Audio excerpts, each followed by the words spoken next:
Hi, my name is Noelle Adams, and today I will be discussing best practices in institutional effectiveness in higher education, specifically as it relates to student learning.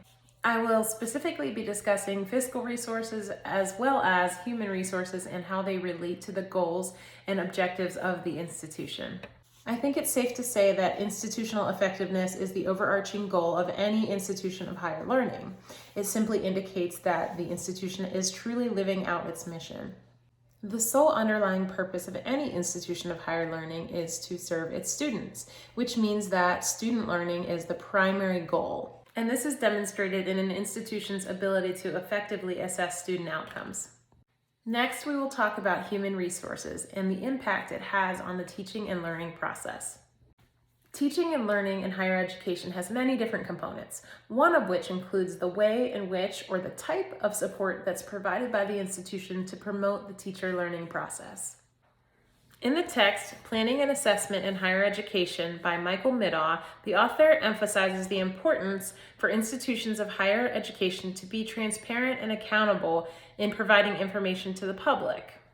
The author suggests that the information being provided include things like the costs of education, student learning outcomes, as well as faculty productivity and instructional costs.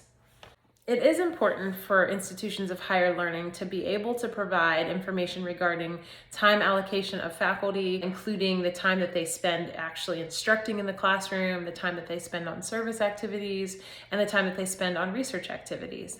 As you may have noticed, human resources do have a lot to do with the fiscal resources. So in this next section, I'm going to talk a little bit about both human and fiscal resources and their link to institutional effectiveness.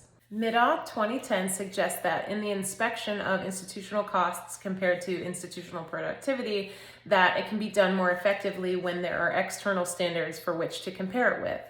Doing this will provide valuable information to an institution so that they can better set their own standards and make better decisions to improve their institutional effectiveness. An institution's ability to track the metrics associated with instructional costs and productivity help the institution to better justify faculty teaching, service, and research ratios. Ultimately, this provides the support required for faculty to thrive in their own learning process. In turn, this improves their teaching process, which we know will then improve student outcomes, thus improving institutional effectiveness. Middaugh 2010 suggests a number of strategies that can help institutions of higher learning attain lasting financial stability. Some of these strategies include simple things such as having stricter hiring guidelines, outsourcing tasks or roles that are not central to the mission, and things like going paperless or relying more on electronic resources. Having financial stability is vital for an institution to be able to support the teacher learning process. Being in a good financial state allows institutions to be able to allocate funds more liberally and support faculty in various ways.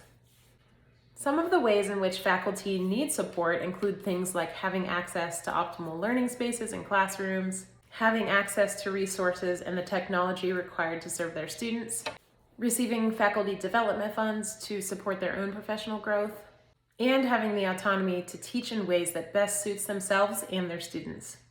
An institution that does not have a solid financial situation lacks in some of these areas, if not all of these areas, which we know can be detrimental to the teacher learning process as well as student success. Ultimately, this will affect institutional effectiveness in a negative way.